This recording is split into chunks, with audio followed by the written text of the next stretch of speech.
বাংলাদেশের শিক্ষা ব্যবস্থায় কিন্তু একটা বিশাল পরিবর্তন আসছে। জাতীয় বিশ্ববিদ্যালয় তাদের পাঠ্যক্রমকে একেবারে নতুন করে সাজাচ্ছে, আর এর পেছনে কারণটা কিন্তু লক্ষ লক্ষ স্নাতকের ভবিষ্যৎ। তো চলুন দেখি এই নতুন পরিকল্পনাটা আসলে কি, আর কিভাবে এটা সাফল্যের একটা নতুন দিগন্ত খুলে দিতে পারে। আচ্ছা, একটা প্রশ্ন দিয়ে শুরু করা যাক, যেটা হয়তো অনেক শিক্ষার্থী আর তাদের পরিবারের মনের কথা। ভাবুন তো, এত বছর ধরে পড়াশোনা, একটা ভালো ডিগ্রি, কিন্তু তারপরও চাকরি পেতে এত বেগ পেতে হয় কেন? এই যে একটা গভীর হতাশা, ঠিক এখান থেকেই কিন্তু আজকের আলোচনার শুরু। আসলে মূল সমস্যাটা হলো একটা বড়সড় গ্যাপ, মানে ক্লাসরুমে যা শেখানো হচ্ছে আর আজকের চাকরির বাজার যা চাইছে, এই দুয়ের মধ্যে যেন একটা বিশাল ফারাক। জাতীয় বিশ্ববিদ্যালয় ঠিক এই গ্যাপটা পূরণ করতেই এই নতুন উদ্যোগটা নিয়েছে, যার মূল লক্ষ্যই হল গ্র্যাজুয়েটদের বেকারত্ব কমানো। তো চলুন প্রথম পর্বে আমরা একটু বোঝার চেষ্টা করি কেন এই শিক্ষাগত সংস্কারটা এত জরুরি একটা বিষয় হয়ে দাঁড়িয়েছে। বাস্তবতাটা তো আমরা সবাই জানি, তাই না? পড়াশোনা শেষ করে হাজার হাজার তরুণ-তরুণী হয় চাকরির জন্য বছরের পর বছর অপেক্ষা করছে, অথবা নিজে কিছু একটা করতে গিয়ে পদে পদে হোঁচট খাচ্ছে। বিশ্ববিদ্যালয় কর্তৃপক্ষ এবার ঠিক এই সমস্যাটার গোড়াতেই হাত দিয়েছে।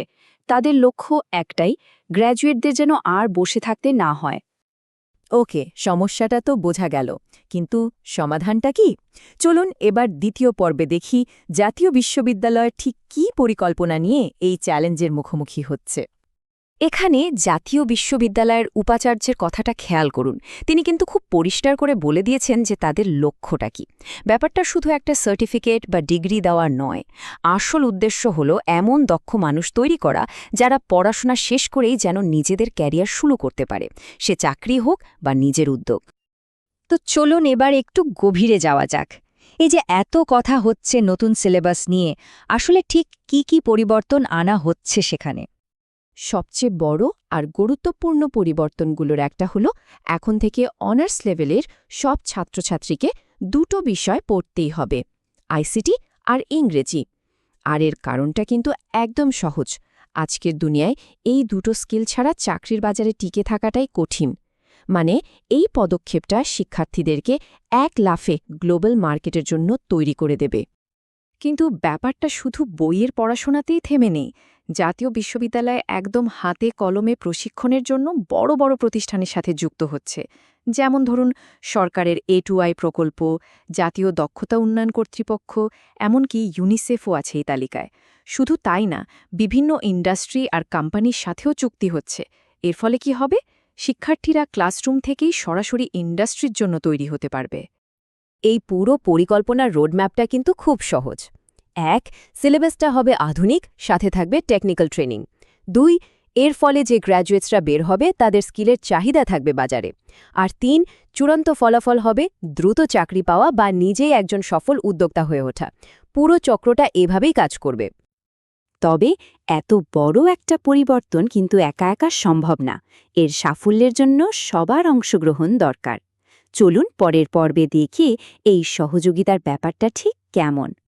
এই উদ্যোগের সবচেয়ে দারুণ দিকগুলোর একটা হলো, এটা টপ ডাউন কোনো সিদ্ধান্ত না। বিশ্ববিদ্যালয় কর্তৃপক্ষ কিন্তু কলেজগুলোর শিক্ষকদের মতামতকে খুব গুরুত্ব দিচ্ছে। উপাচার্য নিজেই বলেছেন, নতুন সিলেবাস নিয়ে শিক্ষকদের যে কোনো পরামর্শকে তারা স্বাগত জানাবেন। এর মানে হল পরিবর্তনটা আসবে একেবারে তৃণমূল পর্যায় থেকে, যা এটাকে আরও অনেক বেশি কার্যকর আর বাস্তবসম্মত করে তুলবে। এই যে শিক্ষকদের কাছে পরামর্শ চাওয়া হচ্ছে, এটা কিন্তু শুধু একটা আনুষ্ঠানিকতা না, এটা একটা সত্যিকারের আমন্ত্রণ। কারণ শিক্ষকরাই তো সরাসরি ছাত্রছাত্রীদের সাথে কাজ করেন। তারাই সবচেয়ে ভালো বোঝেন কোথায় কি দরকার। তাদের পরামর্শই এই পুরো সংস্কারকে সফল করতে পারে। অবশ্য শুধু সিলেবাস বদলালেই তো সব সমস্যার সমাধান হবে না, তাই না? এর জন্য দরকারি অবকাঠামোও তো লাগবে। যেমন চট্টগ্রামের মতো বড় বড় বিজনেস হাবে এখনও ভালো মানের প্রফেশনাল ট্রেনিং ইনস্টিটিউটের অভাব রয়েছে। তাই এই নতুন কারিকুলামকে সফল করতে হলে এই ধরনের আরও প্রতিষ্ঠান গড়ে তোলার কথাও বলা হয়েছে। তো সব আলোচনার শেষে একটা বড় প্রশ্ন কিন্তু থেকেই যায়। জাতীয় বিশ্ববিদ্যালয়ের এই বিশাল উদ্যোগ কি আসলেই বাংলাদেশের লক্ষ লক্ষ ছাত্রছাত্রীর জন্য সাফল্যের সংজ্ঞাটা বদলে দিতে পারবে?